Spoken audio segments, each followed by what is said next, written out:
اعوذ باللہ من الشیطان الرجیم بسم اللہ الرحمن الرحیم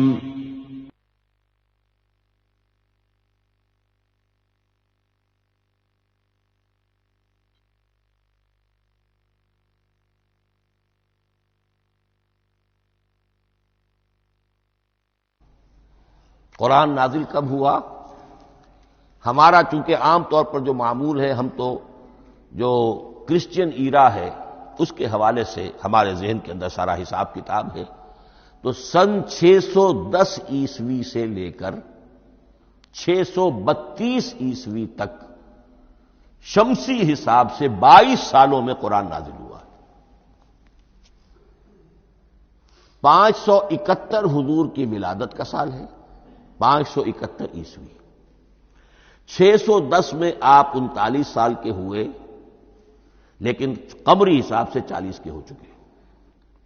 610 میں قرآن کی تنزیل شروع ہوئی اور 632 میں آپ کا انتقال ہوا۔ 22 برس زمانی اعتبار سے نقشہ ذہن میں رکھیے، اور اسے ہم اگر دوسرے حساب سے کہیں گے تو عام الفیل، وہ جو ابرہہ آیا تھا بیت اللہ کو ڈھانے کے لیے، وہ سال عربوں میں بہت مشہور ہو گیا تھا، اور وہی سال حضور کی ولادت کا ہے۔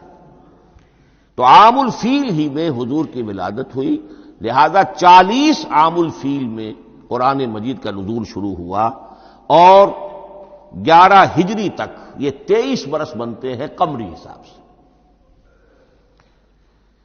ایک رائے یہ بھی ہے کہ قرآن کا نزول 20 برس میں ہوا ہے، اور اس میں وضاحت یہ ہے کہ پہلے 3 سال اللہ تعالی نے ایک فرشتے کو، حضرت اسرافیل علیہ السلام کو مامور کیا تھا حضور کی تعلیم پر۔ دنیاوی اعتبار سے حضور نے کوئی تعلیم حاصل نہیں کی، آپ امی تھے۔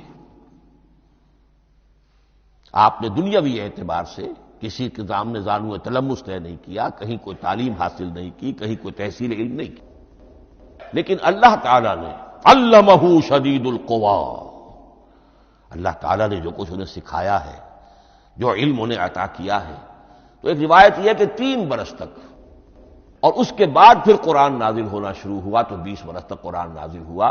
لیکن وہ لوگ بھی مانتے ہیں کہ سورہ علق کی آیتیں نازل ہو چکی تھی، پھر 3 برس کا وقفہ ہے۔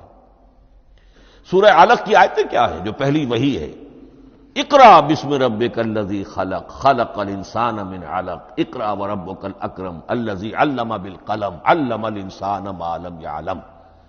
گویا کہ بسم اللہ ہو رہی ہے محمد الرسول اللہ صلی اللہ علیہ وسلم کی تعلیم کی، اور جن گھرانوں میں یہ رواج ابھی تک چل رہا ہو، بسم اللہ بچوں کی کراتے ہیں، ایک تقریب کی شکل میں منعقد کرتے ہیں، ہمارے ہاں یہ رواج تھا، اب ہم چھوڑ چکے ہیں، کہ جو تقریب بھی حضور کی اور صحابہ کی زندگیوں سے ثابت نہ ہو، ہمیں کوشش کرنی چاہیے کہ ان تقریبات کا سلسلہ منقطع کریں۔ ما انا علیہ واصحابی، ہماری تقریبات جو ہیں وہ بس وہیں تک محدود رہنی چاہیے۔ بہرحال وہ جو ایک چلتی ہے روایت، 4 سال 4 مہینے 4 دن کا بچہ یا بچی ہو تو بسم اللہ یہی آیتیں پڑھی جاتی ہیں۔ پڑھ تو نہیں سکتا، انگلی رکھ کر پڑھانے والا کوئی عالم دین بیٹھ جاتا ہے سامنے، وہ نہا دھو کر بچہ یا بچی بیٹھی ہوئی ہے، اور اس کو اقرأ بسم ربک الذی خلق، خلق الانسان من علق، اقرأ وربک الاکرم الذی علم بالقلم، علم الانسان ما لم یعلم۔ اب اس میں تو سارا پڑھنے پر زور ہے، حصول علم پر زور ہے، کسی تبلیغ کا حکم ہی نہیں، ابھی رسالت کا کوئی تذکرہ کچھ بھی نہیں، اس میں تو قیامت کا بھی کوئی ذکر نہیں۔ اب اس کے بعد روایت یہ ہے کہ 3 برس تک پھر حضرت اسرافیل دن رات حضور کے ساتھ رہے ہیں، اور آپ کی تعلیم ہوئی ہے، اور پھر 3 برس کے بعد پھر وحی کا سلسلہ شروع ہوا ہے، واللہ عالم۔ لیکن یہ کہ جب سورہ اقرا نازل ہو چکی ہے، اس کی 5 آیتیں، تو وہ 3 برس بھی اس کا وقفہ شمار ہوں گے، زمانہ نزول پھر وہی 23 برس رہے گا۔ اسی کے ساتھ میں نے عرض کیا تھا کہ دوسری بات یہ، کہاں نازل ہوا قرآن؟ ایک لفظ میں تو یہ سمجھ لیجئے یہ حجاز میں نازل ہوا۔ حجاز جزیرہ نمائے عرب کا ایک خاص حصہ ہے، پہاڑی سلسلہ، یوں سمجھ لیجئے، اس کو ذہن میں رکھیے۔ جزیرہ نمائے عرب جو ہے وہ شمال سے جنوب کی طرف چوڑا ہوتا جاتا ہے، شمال میں شام اور عراق کی طرف جاتا ہے تو وہ تنگ ہے، پھر نیچے چوڑا ہو رہا ہے۔ اس کا جو مغربی ساحل ہے جس پر جدہ کی بندرگاہ بھی ہے، ینبو کی بھی ہے، اس کے کہیں وہ ایک میدان شروع ہوتا ہے ساحل سے، کہیں وہ بہت مختصر ہے، کہیں خاصا چوڑا ہے، اس کو کہتے ہیں تہامہ۔ پھر ایک پہاڑی سلسلہ ہے، اس کو کہتے ہیں حجاز۔ یہ پہاڑی سلسلہ جو ہے اس کے بعد جو ہے وہ نجد کہلاتا ہے، وہ سطح مرتفع ہے، پلیچو۔ تو یہ تین حصے ہیں جزیرہ نما عرب کے جغرافیائی اعتبار سے، اور حجاز کہتے بھی ہیں پردے کو، حاجزن، پردہ جو دو چیزوں کے درمیان حائل ہو جائے۔ تو یوں سمجھیے کہ یہ فلیٹ ہے نجد کا، اور یہ فلیٹ ہے میدان، یہ ہے تہامہ کا، اور درمیان میں یہ پہاڑی سلسلہ کھڑا ہوا ہے۔ تو یہ گویا کہ ان دونوں کو جدا کر رہا، یہ حجاز ہے۔ اس حجاز ہی کا شہر مکہ ہے، اس حجاز ہی کا شہر مدینہ ہے، اس حجاز ہی کا شہر طائف ہے، اس حجاز ہی کی آخری ٹپ سمجھ لیجئے تبوک ہے۔ تو حضور صلی اللہ علیہ وسلم کی پوری زندگی آغاز وحی کے بعد سے لے کر وہ اسی علاقے کے اندر، پہلے آپ مکے میں تھے، قرآن مجید کی جو صورتیں اس دور میں نازل ہوئیں یا آیتیں نازل وہ مکیات کہلاتی ہیں۔ پھر آپ نے ہجرت کی، اور ہجرت کر کے جب آپ جا رہے تھے اس دوران میں بھی کچھ قرآن نازل ہوا اثناء ہجرت میں۔ پھر آپ مدینے تشریف فرما ہوئے، اب وہ ہم کہتے ہیں مدنی قرآن، لیکن مدنی قرآن سارا مدینے میں نازل نہیں ہوا۔ آپ کبھی جا رہے کسی مہم پر، کسی جنگ کے لیے، غزوہ بدر کے لیے آ گئے ہیں، تو وہاں جو آیات نازل ہو رہی ہیں وہ مدینے میں تو نہیں ہو رہی۔ براڈ تقسیم تو یہی ہے، مکی مدنی۔ ہجرت سے قبل جو کچھ نازل ہوا وہ مکی، ہجرت کے بعد جو کچھ نازل ہوا وہ مدنی۔ لیکن صرف مدنی کہنا صحیح نہیں ہے۔ اثناء سفر تبوک، اتنا طویل سفر ہے آپ کا، اس کے دوران آتے جاتے قرآن نازل ہوتا رہا۔ لیکن یہ بات نوٹ کر لیجئے کہ پورا قرآن حجاز ہی میں نازل ہوا ہے۔ یہ تمام شہر، یہ تمام علاقہ حجاز کہلاتا ہے۔ ایک اور بحث جو ہم اسی اپنی پہلی نشست میں مکمل انشاءاللہ کر لیں گے، وہ ہے محفوظیت قرآن کی بحث۔ میں نے عرض کیا تھا کہ تین چیزوں پر ہمارا عقیدہ مشتمل ہے۔ یہ اللہ کا کلام ہے، نمبر ایک، نازل ہوا محمد الرسول اللہ پر صلی اللہ علیہ وسلم، اسی لیے ہم نے کلام سے متعلق کچھ مباحث علمی گہرائی میں اتر کر وہ سمجھے، حضور پر اس کے نزول، انزال اور تنزیل کے مختلف مراحل کو سمجھا۔ اب اس کی محفوظیت کے اعتبار سے واقعہ یہ ہے کہ واحد کتاب ہے پوری دنیا میں، واحد کتاب جس کے بارے میں دشمن بھی تسلیم کرتے ہیں، چاہے وہ اسے اللہ کا کلام نہ مانے، لیکن یہ مانتے ہیں کہ بعین ہی وہ شے جو محمد نے اپنی امت کو دی تھی آج بھی امت کے پاس صحیح موجود ہے۔ ظاہر بات ہے اگر تو اسے اللہ کا کلام مانے، وہی مانے، تب تو مسلمان ہی ہو گئے۔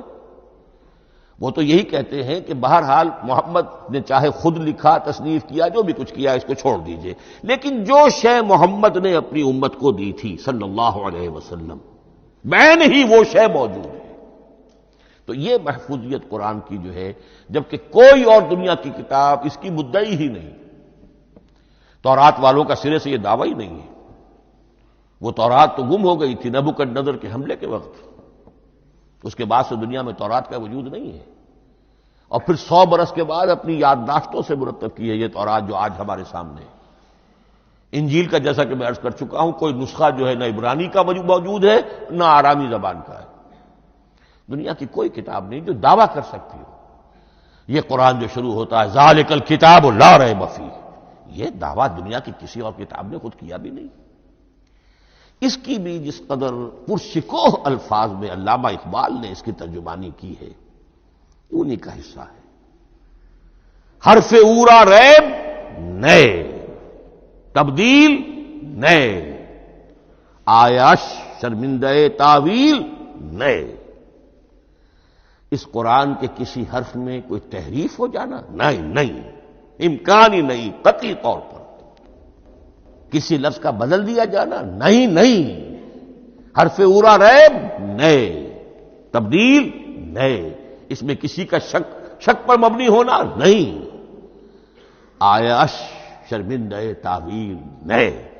اس کی آیت کوئی بھی ایسی نہیں جسے تروڑا مروڑا جا سکے، یہ اپنی حفاظت خود کرتی ہے۔ لا یاتیہ الباطل من بین یدیہ ولا من خلفہ، حامیم السجدہ کی آیت نمبر 42۔ اس پر باطل حملہ آور ہو ہی نہیں سکتا۔ انا نحن نزلنا الذکر وانا لہ لحافظون، ہم ہی نے یہ الذکر نازل کیا ہے اور ہم ہی اس کی حفاظت کرنے والے ہیں۔ جہاں تک پہلے ٹکڑے کا تعلق ہے اس آیت مبارکہ کا، اس میں تو تورات بھی آئے گی۔ تورات کس نے نازل کی؟ اللہ نے نازل کی۔ انجیل کس نے نازل کی؟ اللہ نے نازل کی۔ انا انزلنا التوراۃ فیہا ھدی ونور، یہ سورہ مائدہ میں الفاظ ہیں۔ انجیل کے بارے میں بھی ہم نے انجیل عطا کی عیسیٰ کو، فیہ ھدی ونور۔ لیکن یہ کہ انا نحن نزلنا الذکر، اس کو اس قدر تاکید کے ساتھ کہہ کر وانا لہ لحافظون، اور ہم ہی اس کے محافظ ہیں۔ لیکن اس موضوع پر اہم ترین مقام جو ہے قرآن مجید کا، وہ سورہ قیامہ کی یہ آیات ہے، لا تحرک بہ لسانک لتعجل بہ۔ جب قرآن نازل ہوتا تھا حضور جلدی جلدی زبان کو حرکت دیتے تھے، یاد کر لیں، مبادا کہیں بھول جاؤں، مبادا کوئی لفظ جو ہے تبدیل ہو جائے۔ یہ مشقت جو آپ جھیل رہے تھے، اس سے اللہ نے روک دیا از راہ شفقت اور محبت۔ لا تحرک بہ لسانک لتعجل بہ ان علینا جمعہ وقرآنہ، ہمارے ذمے ہے اس کو جمع کر دینا، آپ کے سینے میں جمع کر دیں گے اس کو۔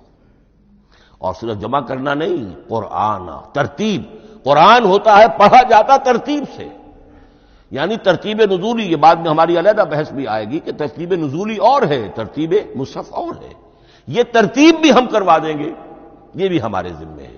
ان علینا جمعہ وقرآنہ فاذا قرأناہ فاتبع قرآنہ، پھر جب ہم جس ترتیب سے پھر آپ کو پڑھائیں اسی ترتیب کی پیروی کیجیے۔ یہ جو ہے کہ قرآن کا جمع اور تدوین، یہ بھی اللہ تعالیٰ نے اس کی ضمانت لی، اور اس کی ترتیب بھی اللہ تعالیٰ ہی کی ضمانت سے ہے۔ اس اعتبار سے محفوظیت قرآن کے یہ دونوں پہلو ہمارے سامنے رہنے چاہیے۔ بارک اللہ لی ولکم فی القرآن العظیم ونفعنی وإیاکم بالآیات والذکر الحکیم۔